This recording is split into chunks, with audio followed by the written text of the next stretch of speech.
You lost me there. Yeah, I know. Yeah. Never mind.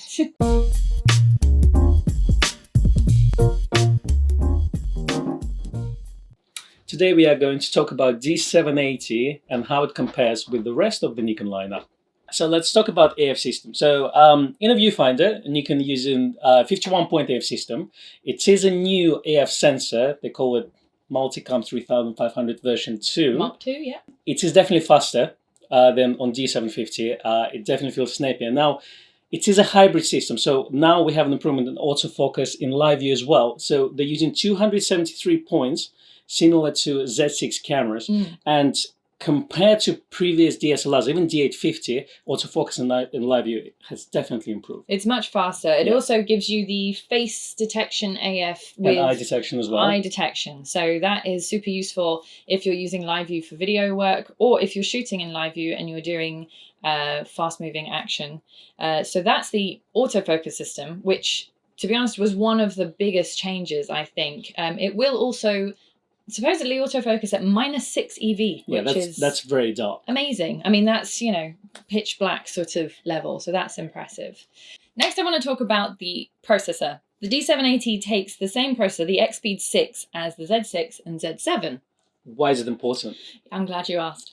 The processor is the thing that handles your noise reduction. It handles distortion control, delighting, basically everything that makes the final image into the final image. So it does a lot of hard work.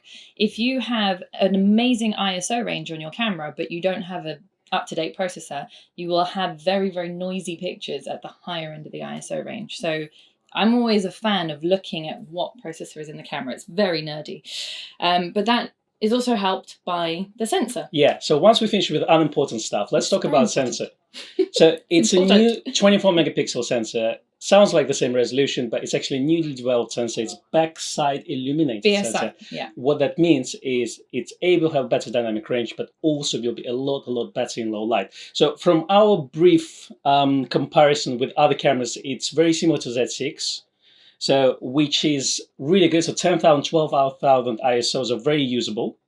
And it goes all the way up to 51,000, which is a kind of known range for a long time, but 10,000, 12,000 on the D750, I know because I had one for a number of years, was just unusable. You could probably get away with maybe 6,400 at the stretch if you were really pushing it. But just having that range is super helpful, I think, for event photographers, for wedding photographers, when you can't use flashes in churches, and situations like that. So I can kind of see where it's going. Yeah. The other thing that I wanted to mention was the buffer, because the D750's weakest point was always the buffer. The buffer was tiny.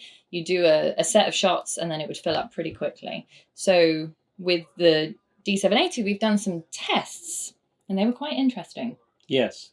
The paperwork says that the buffer can shoot 68 frames with a fully charged ENEL-15B at ISO 100. Very specific requirements. Yeah, you need to have a UHS 2 type card to achieve that rate. Yeah. Anything slower than that will give you a low amount of shots. So 45 meg card, which is pretty slow nowadays, gave us 22 raw files.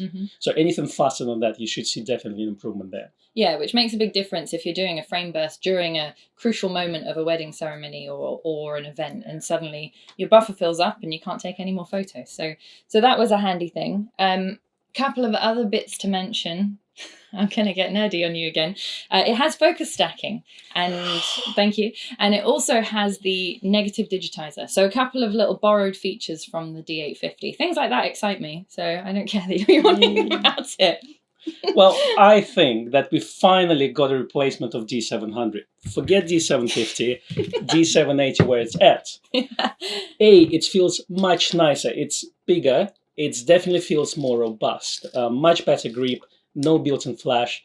It is a really nice looking and feeling camera. So it definitely feels like D700 replacement. So if you've been waiting for D700 replacement for the last 15 years. It's not been that long, has it? Get one. Yeah, no, it has. I think D750 was aimed at semi-professional crowd.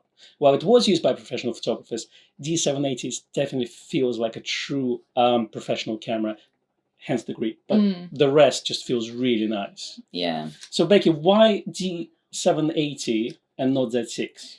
Right. So I have been asked that question a few times already. I think if you've already got a full range of f-mount lenses, then you'll probably want to stick with the DSLR system. Of course, if you're trying to go lighter, the Z6 is a smaller, lighter camera, and all the lenses that go along with it are slightly smaller and lighter, except the 2470 2.8 and these, I'm guessing, the 70 to 200 2.8, which we haven't seen in the flesh yet, but it looks like it's quite a sizable lens. But for most things, the Z6 is a more kind of portable system, whereas the D780 is much more robust. Even just from looking at some of the blueprints of it, it's all metal inside. So if you want something that's a bit more hard wearing, then that makes sense as well. Any other reasons you can think of? I think if you're a professional photographer, you definitely want to get D780 over Z6. It's just faster, it's more reliable, it has a bigger battery life and 2 memory card slots. If you're a keen enthusiast and you travel a lot, definitely the Z6 system is a lot more portable. So I think kind of that would be a kind of a good way to choose the camera. That makes sense. And then in comparison with, we've had some other questions like, do I buy a D850 or do I buy a D780? At the moment, the price point is quite similar because the D780 is new. If you need 45 megapixels, I don't know many people that do, but if you really want to print your pictures and put them on the side of a bus or a building, we all do that at some point in our lives. Do it every day. That's why I have a D850. Then the D850 does make sense. If you need that high quality of file, then there isn't really anything else that will do it. Yeah, but my Instagram never looked better with D850 shots. Exactly. No, but quite honestly, if you are doing just social media stuff, you don't need 45 megapixels. Maybe if you were aggressively cropping, it might be useful. But otherwise, the 780 makes more sense for general purpose photographers, from keen enthusiasts to the working pros. It's kind of got everything in there that you would need now, even the negative digitizer and focus stacking mode. You lost me there. Yeah, I know. Never mind. So we're going to take it out onto the street and do a few shots and pop those in the video so you can see some sample images taken by yours truly. Me. That's you, yeah, not me. Yeah. Let's do that. Let's do that.